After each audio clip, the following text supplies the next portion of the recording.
Again, I want to thank everybody for coming, and we're going to start here. So again, I want to welcome everybody to the first of the two 2012 Kiowa County Town Hall debates sponsored by the Kiowa County Signal newspaper and the Kiowa County Chamber of Commerce. I'm going to introduce our candidates. We have the candidates for County Attorney, which is Mr. Scott James and Mrs. Candace Lattin. Thank you, guys. The candidates for County Sheriff are Mr. Paul Alvarez and Mr. Kendall Lothman. The candidates for County Clerk are Mrs. Marilyn Brown and Miss Christy Odell. And the candidate for Register of Deeds is Mrs. Karen Butler. So I want to thank everybody for coming, all the candidates for coming. So just a reminder to the candidates and to the audience about the format. The candidates are going to give a brief opening statement.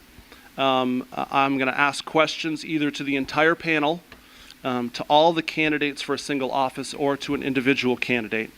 Opposing candidates are going to be allowed rebuttals, and I will politely notify any candidate who exceeds their allotted time. So I would ask to keep your answers as brief as possible. I have questions that have been submitted to us from voters inside the county and questions that have been submitted from the newspaper. And I will tell you guys which is which. The candidates will also have a brief closing statement. I'd like to ask the audience if you could please be respectful and also to save your applause until the end. And candidates, just a reminder that our purpose here is to discuss important county issues and policies, and to please do your best to adhere to the tenets of civilized discourse. So I appreciate that. I want to thank everybody again for attending, and good luck. So we'll begin with our opening statements, and we'll begin with Mr. Lothman and end with Mrs. Butler. Well, I'm going to stand over here so I don't hit my head. I'm just going to tell you a little bit about myself to start with. My name is Kendall Lothman, and I am the sheriff here in Kiowa County right now. I grew up here in Kiowa County, went to school here, kindergarten through 12th grade, graduated from Haviland High School in 1988. After high school, I went to Seward County Community College in Liberal, Kansas. I graduated from there in 1990 with a degree in Associates of Science degree in Criminal Justice. I became a full-time law enforcement officer in February of 1990. Graduated from the Kansas Law Enforcement Training Center in 1991. And through my career, I've been a law enforcement officer for 20 years. Through that career, I've held many positions with different agencies. I started out as a patrol officer for a city police department, moved on to a deputy sheriff, was a patrol sergeant, detective, undersheriff, and to my current spot as a sheriff. Through those 20 years, 10 of my years have been spent right here in Kiowa County with the Kiowa County Sheriff's Office, either as the undersheriff or the sheriff. I live here just outside of Haviland with my wife, Lorena. We have 3 boys. I have 3 boys. My youngest is 3 and my oldest is 18, so I got them kind of spread out there. Throughout my career, I have had the opportunity to work a variety of crime, investigate different crime, different situations, and work with a variety of law enforcement agencies from federal to state to local law enforcement across the nation. So I believe I got a wide variety of experience and have worked with a lot of different people. Just going to make it real short, tell you that I'm seeking re-election as your Kiowa County Sheriff. So thank you for coming. Mr. Alvarez? My name is Paul Alvarez. I'm also known as PJ. I grew up here. I graduated from Haviland High School in 2004. From there, I went to Garden City Community College. I received my associate's degree in criminal justice. From there, I started my career in Gray County, Kansas, which is Cimarron and Montezuma are the 2 major cities in that county. From there, I then went to Great Bend Police Department, which is where I currently work, and it's obviously a little bit bigger than here and a little bit bigger in Cimarron. Between those 2 places, I did about 4 years in Gray County, which is a small community in comparison to here. I'm going to be a year here in Great Bend. Time of election, at the end of the year, I'll be a year and a half. So with that, that experience in Great Bend equals about approximately 4 years experience in Kiowa County. So together, because of the call quality and because we're a bigger population, obviously in Great Bend, that my experience for small town police work is equivalent to about 9 years. I'm also currently have a land in Greensburg. I bought that a little over 2 years ago. I knew back then that I was looking to run for sheriff. Bought that and hoping to build a house there and get back to working here. The reason why I want this job is obviously I'm from here. I still have family here. I have very close friends here. I feel that the sheriff's office can be ran a little bit differently, and it can be ran back to the way it should be ran. I feel it's a little bit lax right now. So hopefully I feel I'm in that position to do and change things, get it back to where it should be. I also feel that I'd love to be able to do that for my close friends and family. With that said, again, my name is Paul Alvarez, and I'm running for County Sheriff. Good evening. I'm Marilyn Brown. I am running for the Kiowa County Clerk. I've been with the courthouse for 12 years. May of 2008, I was going to run for County Clerk. When Evelyn retired, I was appointed to the Register of Deeds office by the governor, ran for that position. I love it. I love working for Kiowa County. The knowledge I have, the education I have, knowing how to assess property from being in the appraiser's office, knowing what an audit looks like, knowing an audit that the appraiser side brings over to the clerk side to double check, to certify to the state of Kansas, to make sure the abatements are few. Because that's what hurts when you have your little cemeteries, school districts, the county sets mill levies. And when you set those and your checks and balances, you find out later that there was a mistake, everyone loses money. I know I'm probably talking way over right now. I should say I'm Marilyn Brown. I lived here, but I just feel I am needed in the county clerk's office. Thank you. Hello, my name is Christy Odell. I'm a lifetime resident of Kiowa County. I have 3 beautiful children. Damien is a senior this year, Skylar's a sophomore, and Taylor's a 7th grader. I'm sure you guys have seen them in sports. I came to the clerk's office 3 years ago. We had a young lady in there that we lost a year ago, and she probably would be in this position right now. But Carmen right now is retiring, and she came to me first and asked if I would be interested. I told her that I would think about it, because that is a big thing for me. And I thought about it, and I decided that was best for me right now. I have 3 years experience in the office. I have worked very close with Carmen this last year when I became Deputy County Clerk, and I would appreciate your guys' support. Thank you. Hello, my name is Scott James, and I'm running for Kiowa County Attorney. I've been in the Ford County Attorney's Office for almost 5 years. I've been prosecuting all kinds of crimes over there, mainly gang crimes, which is fortunate for you guys. You don't have those idiots over here. Anyway, it's given me a lot of good experience. I've prosecuted all kinds of crimes, including sex crimes, homicides, property crimes, all those type of things. And, you know, I'm not a politician. I'm not here to career step or to, enlarge my resume. It's fine as it is, and honestly, I'd be happy doing what I'm doing over in Ford County, prosecuting gang crimes over there as I was. However, at the beginning of this year, people who were in the court system, in and around the court system, reached out to me, and they told me, you know, there's a need over here in Kiowa County for a county attorney who's willing to work hard, roll up their sleeves and do the hard work, a county attorney who's accountable for what they're doing to the public and willing to talk to them, willing to talk to victims in crimes, and also willing to take a stand when you need to take a stand. And that's why I'm running for this office, and I'd appreciate your support on August 7th. Thank you. Hello, I'm Candace Lattin. I'm the present county attorney. With regard to this, I could tell you all about my history and where I've been and everything, but let's go primarily to the fact that I've been here since 2005. I was the assistant county attorney then, and then I took over as county attorney in 2006. I was a county attorney and county counselor both up until 2010. At the end thereof, when without any choice or anything out of my office, I want to make that clear, then the county counselor was split up.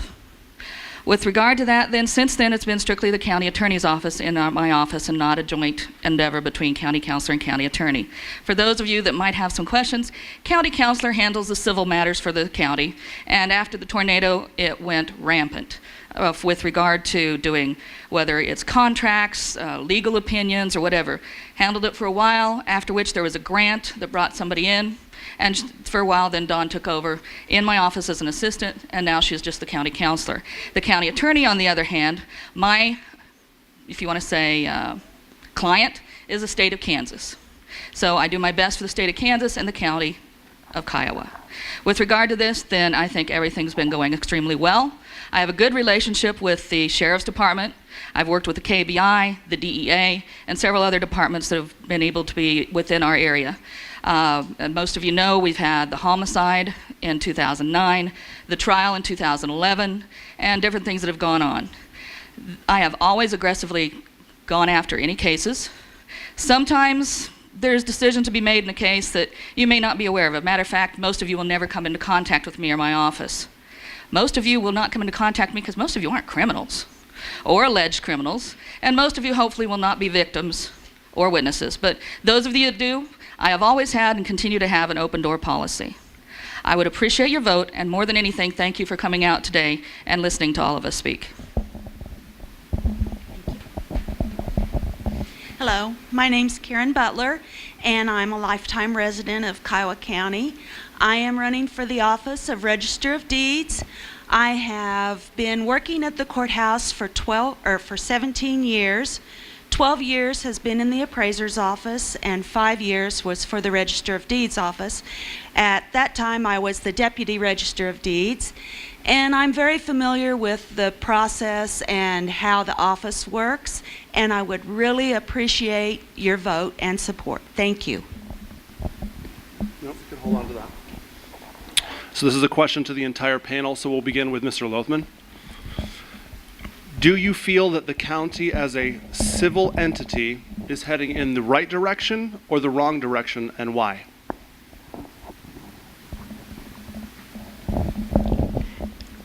Well, I believe the county is headed in the right direction. I mean, there's some growth in the county right now. You know, the tornado just took a devastating impact on the whole community. It just wasn't Greensburg, it was the whole county that took the hit. And it has affected everybody. I think that the community is coming back, the county is coming back, and we have some stuff going on. I think everybody has to realize that we're a rural community, you know, and our main forms of employment stuff here are still rural. You know, it's farming and ranching, and we don't have a lot of industry and don't have anything moving in the near future that we know of, but we would welcome that. But I think as a whole, I think the county's moving in the right direction, and I believe it's on its way back to recovery. Thank you, Mr. Alvarez. I absolutely believe the county's going in the right direction. We've done some wonderful things since the tornado. I believe all the schools consolidating was a good thing. I know some people disagree with that. However, I do feel that was for the better. I also feel that with the business park in Greensburg, I know we're trying to get some businesses over there. Obviously, we're trying to grow our community. Anytime we can grow our small county is obviously a plus. Another thing is over here in Haviland itself, the Barclay College is every year just absolutely doing better and better, and that's a huge thing for this community. So in short, we're absolutely doing wonderful things as a town and as communities and as a county, and hopefully we can continue that direction.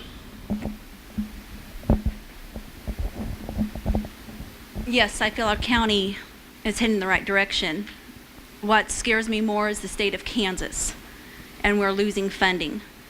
I feel in the near future, in 10 years, the Register of Deeds office and the county clerk's office will be one. They will consolidate it. It is in Oklahoma. It is in Texas, Colorado. And if that happens, I I love the Register of Deeds office. I know it. Hopefully by then Karen will want to retire. Also, like I said, I'm worried for the county. We've got to keep the county jobs here. If they start consolidating the state of Kansas, as county employees, we need to work together as one, keep going forward, so we are still a county seat. I know I'm looking in the future, but I'm just afraid with the cuts. We need to all get together as one, work as a county, and keep Kiowa County, Kiowa County. I believe that we live in a great county. I think we are going in the right direction with everybody that lives here, us workers. I'm going to agree with Marilyn. I believe that we do need to work closer together to have a better idea of what everybody does, so that way it can run smoother through the county, for the courthouse anyways. Other than that, I just think we do have a good county. It is a small county, but if we keep doing what we're doing, we're going to do fine, I believe. Well, I've not lived in this county as long as I've not lived here, so I'm not as familiar as some of the other people in this panel. But there are some things I have noticed about this community, and I do think that it's a growing community and things are good here. Something that I think we can add to this conversation is something happening all across the region is the development of these oil and gas fracking plays that have happened all across the region. And those bring a lot of potential for growth and a lot of potential for jobs and potential for money into the county coffers. However, they do bring some challenges. They have these man camps that bring up with about 800 people, depending on where they're going to house those, and a bunch of usually single guys with nothing better to do, and they may be looking for trouble, and so that may come to my office if I'm elected here. So it's something you may have to deal with. Additionally, there's just going to be a lot of contracts and those kind of things you got to review with these fracking companies if they're dealing with county right-of-ways and those type of things. Also, it's very hard on the roads and bridges in the county when all these trucks come through, and with the wind turbines coming through still too. It's very hard on the roads, and those are things the county has to think about. But the growth is exciting here, and I'm very impressed by it.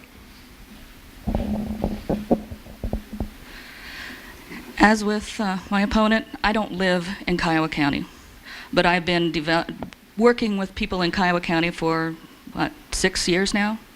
Before that, my husband was the food service director at Barclay College for a few years.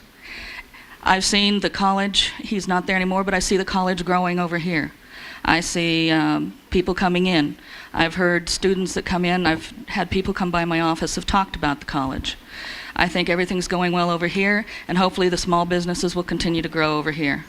With regard to Greensburg, it's growing, it's working. The problem is everything is so expensive right now because everything's new. There's no low-income housing, really. For the people that would be coming in for businesses, we've got to find some way to find places for them to live, and I'm not certain where it's going to come from. But that is a problem. But in the meantime, we can't stop. And what is happening with our commissioners and everybody is to bring in business. And that's going well, and I think they're all trying. We just got to deal with the fact that money's tight and it's going to be hard to move forward at any rate right now. But we're still surviving, we're moving on. We're not moving backwards like some places in the country are. With regard to Mullinville, it's doing well. It doesn't have the businesses that some of us have. We also have to deal with the fact that we have the rural areas. Now, right now, rural farmers, some of them are hurting, some of them are doing okay. The United States government has a lot more control over that than locally as far as anything rural goes. But as far as I can tell, everything's going in the right direction.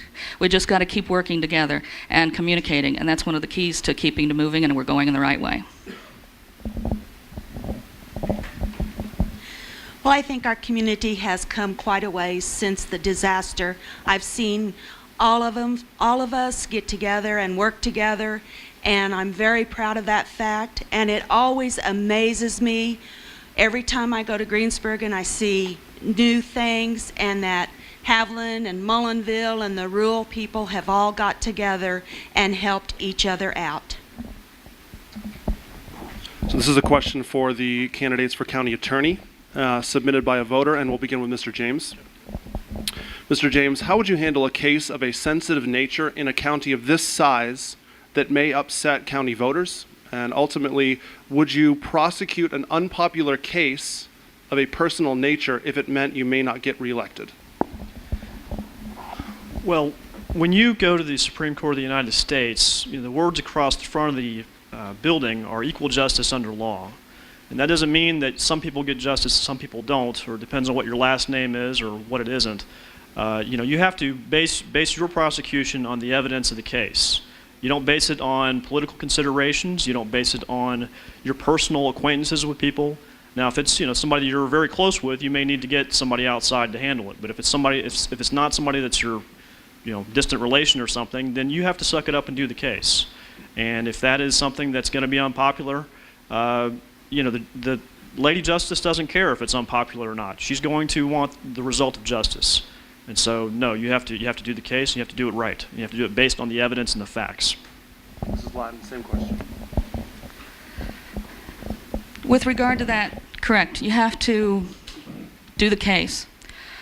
You have to take into consideration in a sensitive case not only what your evidence is in your case, but you also have to take into consideration your witnesses and especially your victims. And you'll find that in some cases, very sensitive cases that we have had, sometimes the victims do not want you to prosecute.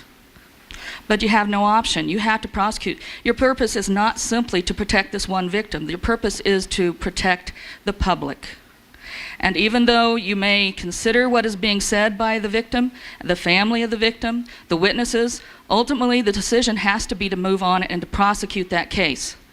Now, you will try and minimize any harm or anything to any of the victims or anything like that, but you do have to proceed with the case. Even though it may be unpopular with that one family, the fact is you can't abrogate your position or your job and your responsibilities.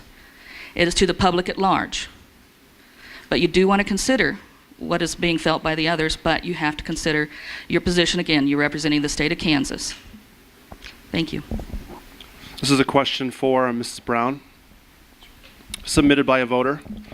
In your political advertisements, you are listed as a member of a number of professional Register of Deeds organizations. That seems appropriate for a Register of Deeds candidate, but how do they qualify you for the office of county clerk? As you know right now, the county clerk does have an ad in the paper needing someone to do deeds, oil and gas, minerals. I have all the education. I would not have to hire anyone. The appraiser's office, the register of deeds office, the treasurer's office, and the clerk's office works together as one. It takes all of us for checks and balances. The qualifications I have learned, the boards I'm on, the bylaws, all that also is state statutes that the other offices need to follow. Their state statutes are a little different than mine, but I know them. I'm on the bylaws committee. I also know the county clerk state statutes, when ballots need to be made, when you need to register. I know I wanted the public to know what I have accomplished in 4 years, and then also what I have accomplished in the 12 years I have been in Kiowa County. The education I have has been paid by you guys. It is a state statute that the appraiser's office educates their employees. We go out, we look at your stuff, we assess your stuff, we put it in the computer. You have 2 times a year or 3 times a year to protest your taxes. June 15th, the appraiser's office has got to certify to the county clerk's office. Then they have to look at everything, make sure it's okay, checks and balances. A key entry. I do have something I would like to read. This has happened. Okay. This was in the Hutch News. It was February 2nd, 21st, 2012. In Harper County, what County Commissioner Jim Gates described as a key punch error on the oiling property falsely inflated assessed valuation. It particularly affected the Attica area hardest. It was USD 511. The assessed valuation figure for the school district was off by $7 million. And the superintendent, Troy Piper, the school district was notified in early December, too late to adjust the taxes. We're not spending any money. I'll tell you that. We're making the best of a bad situation. Something that if the checks and balances was corrected in the county clerk's office, which I am trained, qualified to do, that school district would not be out that money. Ms. Odell, would you like to please have anything to add or respond? No. Okay. That's okay. Hold on. This is a question for Mrs. Butler, submitted by the newspaper. What skills will you bring to the Register of Deeds office, and how does that relate to your current position in the appraiser's office? Well, I've had the Register of Deeds school before, in fact, twice, and I've had the schooling that is required by the state for the appraiser's office. I work closely with deeds, and I can record them, and I process them in the appraiser's office. The appraiser's office doesn't handle mortgages and liens, but I have done that in the Register of Deeds office. I have recorded just about any kind of a document that you would bring in and want recorded, as long as it has all of the requirements that it needs. I can record it. I'm very familiar with all of the workings of the Register of Deeds office. Okay. Thank you, Mrs. Butler. Next question is for the candidates for county sheriff. This is a combination question submitted in part by voters and in part by the newspaper. We'll actually begin with Mr. Alvarez, please. How would you balance the law enforcement needs of the county with the constraints of a budget? As most of you guys know from talking to you, the thing I'm looking to do to equalize our law enforcement in our county is hoping to keep a person in the middle of our county, which is the county seat of Greensburg, as well as one person to work for the county. I'm hoping to do this 24 hours a day, so we'll have 2 guys out at all times. I strongly believe that this is going to increase safety for everyone, because we're going to have 2 officers available for all calls. We're also going to keep down, because now we have 2 guys to work. So if we have a call where it's going to take one deputy tie up his time, and now we have another call, the second guy is going to be able to go to that. And we're not going to have to pay overtime, because that's going to be straight pay. As opposed to right now, I believe the way the scheduling is done is if that were to happen at the right time of day, we would need to call somebody out to handle that issue. So that's how we're going to equalize our law enforcement, as well as keeping it under budget. Mr. Wolfman? Well, I think right now, I've been within budget the last 2 years. I think that we're doing a good job of covering the county. Right now, my restraints are that I'm lacking in help. I've still got one position that's open that we have not filled yet, and I think the whole time, 3.5 years I've been in office, I've maybe had one time that we've had a full department. We have a lot of limitations of getting people hired. I have one position that we just hired that we had advertised since January that we were just able to fill. So that's probably as far as staffing. You know, the other thing with the budget is I really try to look for money sources other places. We were real fortunate this year on vehicles. We were able to purchase some new vehicles this year. I only had in the budget to buy 1 new vehicle. I was able to buy 3. And that was just from the rearranging of funds and getting funds from other places. And they were able to replace 3 old patrol cars, and I only had budget for 1. So that's the type of issues that I like to work on, and to just try to find funding other places, or just try to supplement the funding if we can. So. The next question is for Ms. Odell, submitted by the newspaper. Do you feel that it's important that the position of county clerk be an elected position, and if so, why?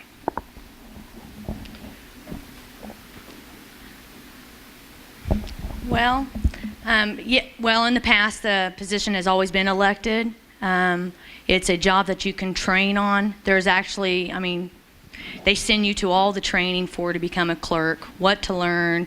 You learn everything to be a clerk. There's training out there, and so yes, I do believe that it should be an elected position. This is a I'm going to hold on because she actually didn't mention you in that, so I can't go back to you. So, no. This is a question for Mrs. Lattin, and this is submitted by a voter. Mrs. Lattin, how do you justify your office expenses to pay outside prosecutors? Before the county attorney and the county counselor split when I had Dawn, who was in my office. Then she helped out, of course. She wasn't just the county counselor within my office, she was the assistant. And there are times when cases come up, they're either conflicts from somebody that I have represented in the past, or it's conflict because it may be family, or it could be a day that I happen to have a day off, or be out on vacation, or maybe I'm sick. There are those times when something happens. With regard to that, then a person has been brought in. If Dawn could do it when Dawn was my assistant, then that went great. When she went to county counselor, I was informed she wouldn't help. So at that point, I had no option but to go elsewhere for somebody to cover when I was not able to be there. In the last, 2 years, a year and a half, there have been approximately 12 cases that have had to have some assistance through a special prosecutor. With regard to that, then, except for last year, everything was paid through the diversion fund, so nothing came out of the general fund, so there was no extra cost to anybody. Last year, I believe there was a small amount, I can't tell you exactly what it was, I do not know. But after the Ralston trial, which cost my diversion fund in excess of $20,000, then there was a point at which our budget was a little understaffed as far as the diversion and being able to cover it. So there was a period of time in there when there had to have some payments made towards that through the county general fund. But generally speaking, anytime anybody has come in to help, that has been covered by the diversion fund, which takes nothing out of the county coffers and nothing from the voters. With regard to this, then, as I said, there are just simply times I can't be there, or there are conflicts that are ethical I cannot cover. And because of that, then I have no choice in those matters. Thank you, Ms. Hahn. This is a question for the candidates for county clerk, and we'll begin with Mrs. Brown, submitted by the newspaper. What would be your policy on open records and the availability and accessibility of public information? Since I have had school in open records, everything is open record, except for there is a new state statute that come through that if you are a law enforcement officer, you can give me a written notice in any office, and you have got to make sure their name is stricted, even their address, everything. So you have to have a license to come in and see those records. Even they don't want anyone to figure out where you live. But open records, the county, taxpayers, pays my salary, your salary, pays for every paper, everything in the county offices, in city offices. It all should be open. The only thing that should not be open is executive session. And whoever the elected officials are, city or county, those should be the only three in there. Because nothing else should go out. It's theirs, no decisions can be made. But other than that, everything else in that county, how much you guys pay us, how much we pay for something, how much we're buying, all that should be open. It's all the same question. Everything is open records in our office right now. It's simple. You come in, you request it, and me, Carmen, or Suzanne will give you the information that you're looking for. Like Marilyn said, the only thing that is not is the executive sessions. And so a follow-up to that question is, would either of you support or enforce a records fee? And either of you may respond. Well, the county commissioners, when I took over, appointed registered deeds, said a copy would be $1 a page for the information you're requesting. The county has to recoup their cost on the copier, the ink, the paper, and I also have to lease my copier. That comes out of my budget, but every penny I make out of a copy or an Open Meetings Act that you get goes in the general fund, which is fine because it all comes out of the same pocket anyway. So if you would come in and want something and come in and look at it, there should not be a cost. But if you want an actually piece of paper saying, I want that information, that should cost, because it is costing the county money. But if you want to come in at any time and look at all our records, which we should all have them at all times, all our books, all our minutes, any document you want should be open. Not much to add to that. We do charge $1 a copy. Like Marilyn said, you come in, if you don't want a copy, you can look at anything you need.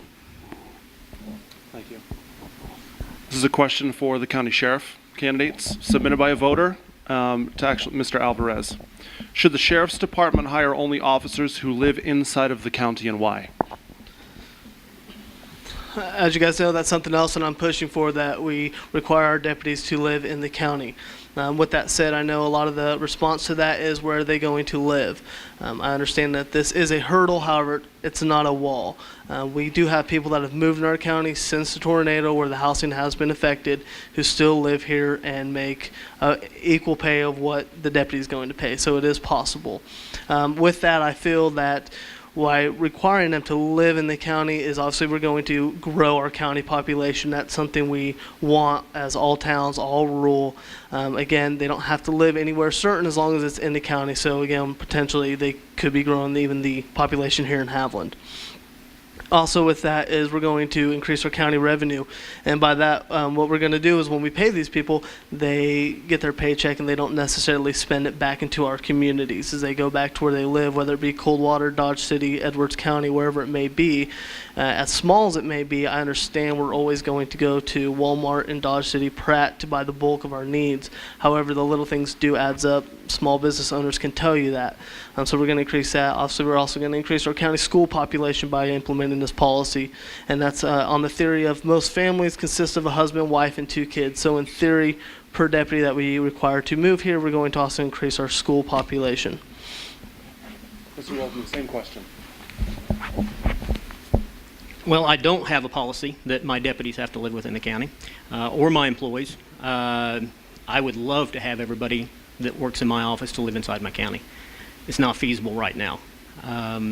You know, the cost of living is just astronomical compared to what it was before the tornado. On a whole, the housing has at least doubled or tripled, but wages have stayed the same. So, you know, the deputies that we're making, they're making not much more than what they were before the tornado, but their house payment is 3 times of what it was. I've only got 2 deputies right now, or 2, I guess, deputies, my undersheriff and a deputy that live outside the county.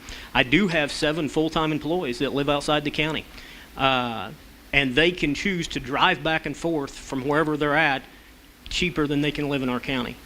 And they would love to move here. I have employees that would love to come and move here and get rid of those traveling bills. That would even, you know, make their money that they make better.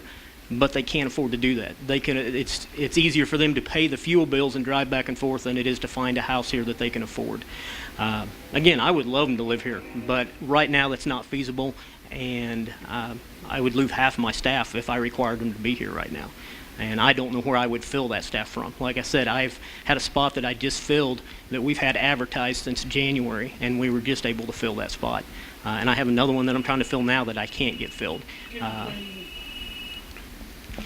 So, like I said, I would love them to all live here, but I do not have a policy that they have to. I just don't believe it's feasible at this time. Thank you. Unfortunately, no. This is a question for Mrs. Butler. Mrs. Butler, this is a question submitted by a voter. Why did you decide to leave the appraiser's office? Well, I was asked if I would run for the Register of Deeds, and I visited with my boss, DJ, about it, and it was quite a hard decision because I really like the appraiser's office. I think it gives me a chance to better myself. It gives me a chance to improve myself, and I think that I will do a really good job being the Register of Deeds. And that's about it. I just think I will really like it. Thank you. This is a question for Mrs. Lattin. What would you consider to be some of your major accomplishments? Getting married, having children, having a family. Beyond that, there's professional. I passed the CPA exam. I passed the nursing head administrator's exam. Education, I guess I've always continued to do. Took a woodworking class and didn't cut off my fingers. But more than that, I guess my biggest accomplishments have been within the time that I've been a lawyer. I have helped people And I think helping people is one of the best things I could ever do, whether it's from being the county attorney and taking care of cases for the state, whether it's been in cases where when I was doing child support and establishing paternity and getting child support coming in, no matter what it would have been, that it really has been important. As far as professionally, it's the accomplishments becoming the county attorney. I was assistant county attorney at Pratt.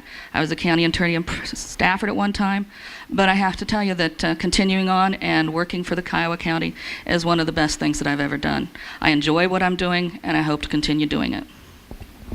Mr. James, why will you do a better job than Mrs. Latin?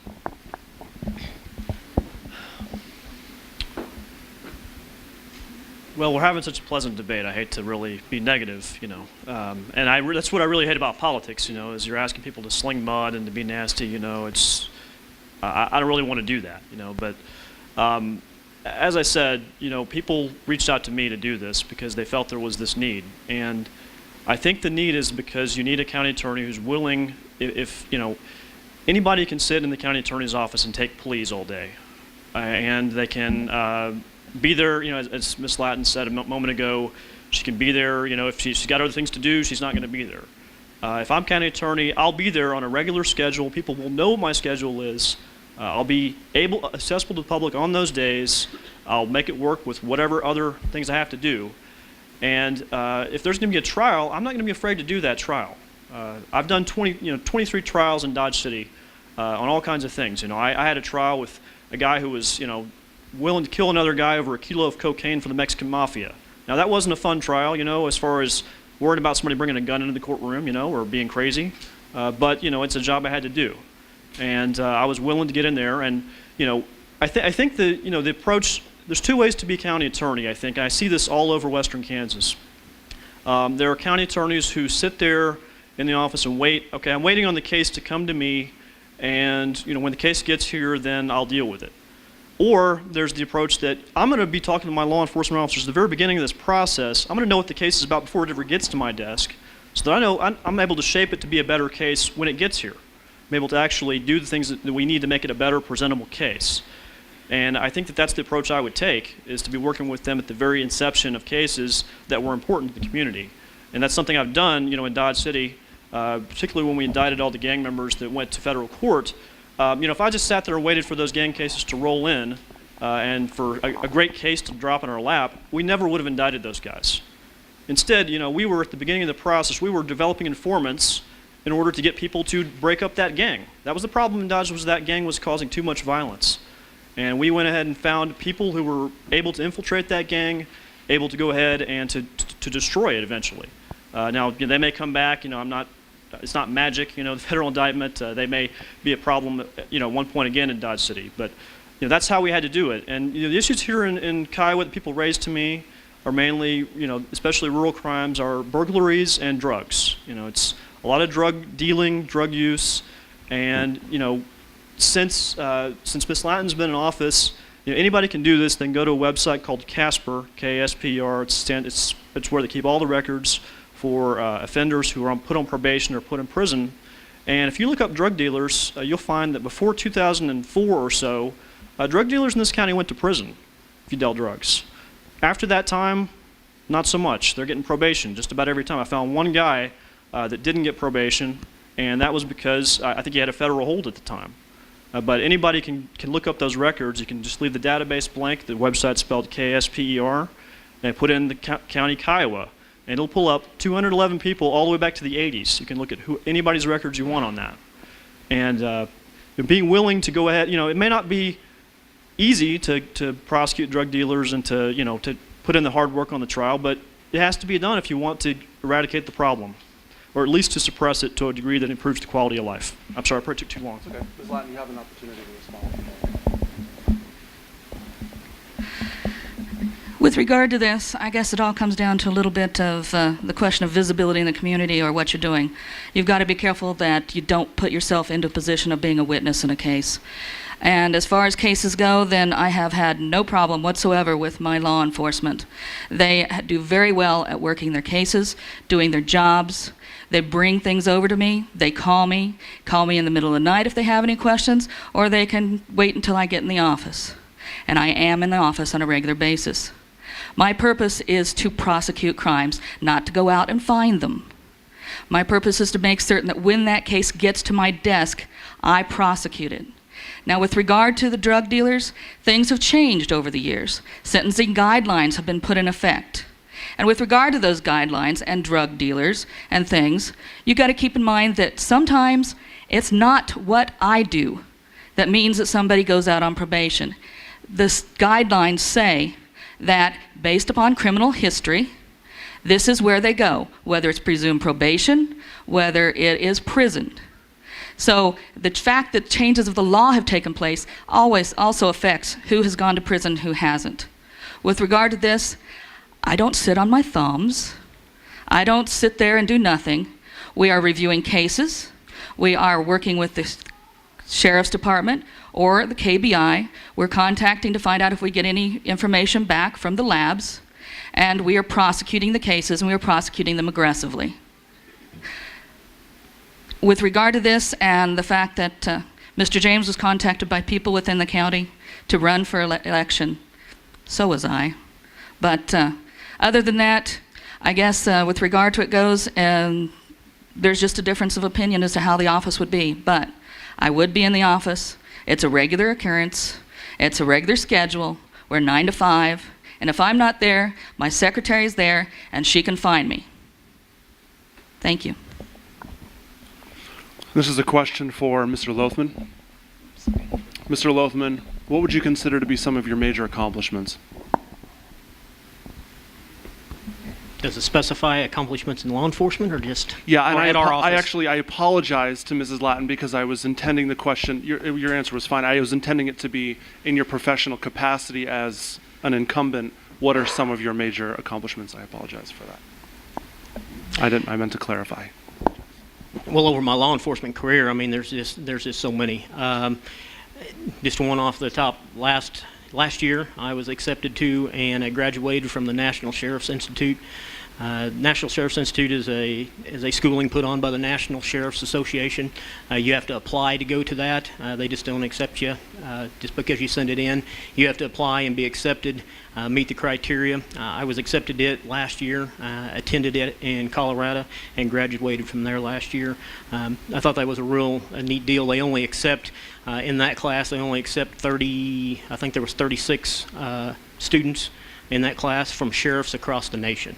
So they only accept 36 out of that class from the whole nation, and I got accepted. So I thought that was a big accomplishment for me, and I really enjoyed going. Other than that, I have to agree with Ms. Lattin. Probably the biggest accomplishment in my career is just helping people. The victim is who we're supposed to be out there fighting for, and fighting for those that don't have the ability to stand up and fight for themselves. And I get more gratification out of helping somebody for whatever reason it is. I tell you what, I really enjoy just the few times that we get somebody that comes and says, hey, you made a difference in my life. And it doesn't come very often, granted, but I just had it recently. I was at the 3i show helping Ford County with some security, and I had a person come up behind me and touch me and said, hey, I saw you across the room. I wanted to come and tell you that when you arrested me a year ago, I didn't like you much, but today I'm telling you, you did the right thing, and I'm doing better. I'm doing great, and that's the part that you live for. That's the part that you want to hear. You don't get to hear it very often in our line of work, but that's the part that I most relish, getting those good reports back from those few people that say, hey, you made a difference in my life. Next question is for Mr. Alvarez. Mr. Alvarez, why will you do a better job than Mr. Lothman? I feel I'm capable of doing a better job because of, again, with the scheduling and growing our population by changing one of our policies. Also, the big thing is also I want to push to get our city contracts back over in Greensburg, because with that we're going to be able to benefit the county because we'll be able to do the new scheduling. I'd also like to see about doing our smaller contracts with both Haviland and Molinville through that. Again, like I said, just because of my family being here, close friends being here, I feel like I have a little bit more of a drive. I'm younger. I feel I have more to prove, to be honest with you, and I feel that those will be good motives to help me succeed and surpass what's being done right now. Mr. Lothman, would you like to respond? Oh, I don't have much to say. I think, just the fact I would like to stay here. I have experience. I have 20 years worth of law enforcement experience. Over 10 years of that has been in administrative capacity. I've been an administrator of some capacity, either a supervisor or administrator for the last 12 to 13 years in law enforcement. I believe I have the experience and the willingness to keep my department running like it is. So that will conclude our question portion. So we're going to start with opening statement or closing statements. Mr. Lothman, you were the last one to actually answer a question, so we're going to go in reverse if that's okay with everybody. So we'll actually start with Mrs. Butler and end with Mr. Lothman. Well, I've enjoyed being here this evening and seeing everyone, and I don't have much to add to what I've said, except for I would really appreciate your support. Please vote for me. Thank you for coming, braving the heat. It's still getting through here, even though it is air conditioned. We got the fans going, but could be from everybody talking in here too, or the warm people getting real close. But thank you for coming. With regard to this, then, more than anything, no matter who you vote for, get out on August 7th. Let somebody know who you want to be in the office. Of course, I'm going to ask for your vote, but more than anything, get out and vote. I've been here since 2005, working with Kiowa County. I enjoy Kiowa County, I enjoy the people. I would appreciate your vote, and hopefully everything will go well with everybody, and we'll all continue to make the life a better place for all of us. Thank you.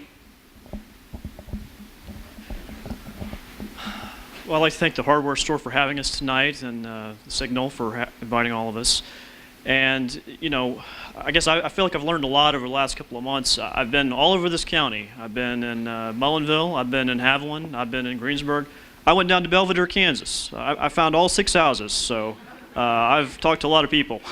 And, I found that I really don't, everybody that I talk to pretty much knows what the situation is in this county with county attorney. I don't have to say it, I don't have to spell it out, but people know that the job wasn't getting done. And that's why I'm here today, is because people know. If you know anybody in law enforcement in Ford County, please ask them about me, because they'll tell you, over there I get the job done. I have a detective over there. I told him I was running for Kiowa County attorney. He said, no, you're not. You're not going to do that, because he didn't want to lose me over there. He doesn't want me to do this because he thinks I'm too valuable over there. And, like I said, I can still be doing that and I'd be perfectly happy. But because of the people that asked me to do this, I do think that I see the need, and it's something that I'm willing, I'm a county attorney who's willing to be accountable for what I do to people, to the public.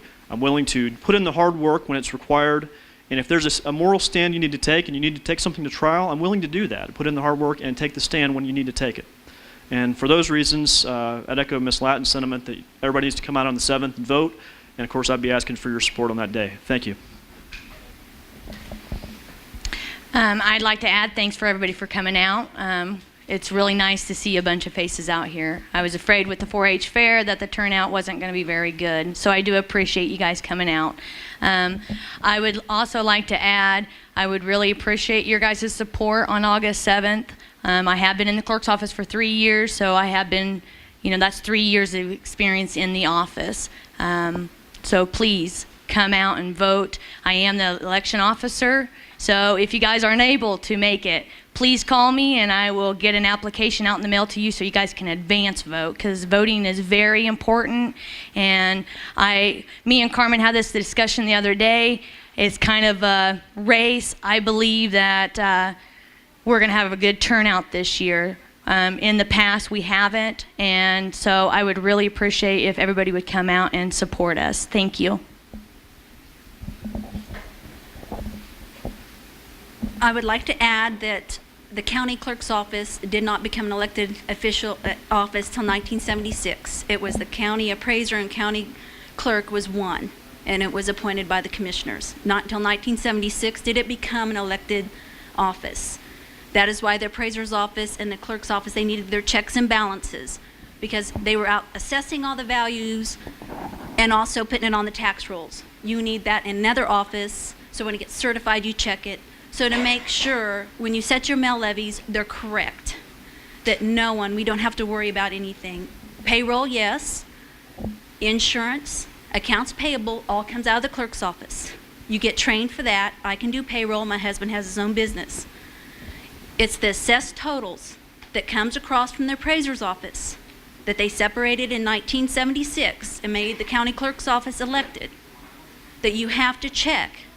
So you certify to the state of Kansas, it comes back, they see it, then you produce your mill levy, and the mill levy, so you get your tax statements out to make sure everyone that has it in any cemetery and all that, they're getting the money they requested, that they're not coming out and finding money, or they have to fire someone, let someone go because the money's not there because it was not correctly done. And that's why I'm needed in the county's clerk's office, is because I know the assessed total, I know how to mill levy, I know the audits, I know that. Thank you. Mr. Alvarez. Oh. First off, going back to earlier when we were talking about having people live in our county to reside here, I know we were talking because we kind of felt we don't do that because it's going to cost too much. I do want to point out that, however, we do have a house for sale on Main Street in this town. There are 2 houses for sale in Wallenville. One is a very nice one on Main Street, and there's one on the end of the highway. And obviously, the cost of living is not as high as Greensburg. So, again, we're not requiring them to live in the county seat, just in our county. Next off, I would like to thank all of you guys for coming out. I also would like to thank all the candidates for coming out so they can inform you guys so you can make an informed decision on the 7th. Again, you know, where I'm standing and what I'd like to do a little bit differently, and hopefully that we can get things changed and we can get things back to being more efficient for all of us and a lot safer and a lot better, and we can get back to what really small town police work and our community is all about. Thank you. Well, just like everybody else, I want to thank you all for coming out. Everybody surprised me because I did not think we would have near this crowd here, and that's a good thing. I mean, I'm glad that everybody's taking an interest in what's going on and in their county business and willing to come out and listen to the candidates and see where they stand at. So I appreciate everybody coming out and taking a time out of your busy schedule to listen to us. As far as Sheriff's Office, I believe that we've been doing a good job. I believe that we've came a long way since I took office, and I think we're doing what we need to be doing and keeping our community safe and providing the service that we need to our community. So I would encourage everybody to come out and vote on the voting day, whoever you vote for, come out and vote. We need the numbers. We need the people to show up and vote. So make sure you come out and vote. And if you vote for me, I appreciate it. So thank you. Thanks, guys. We get a round of applause for everybody.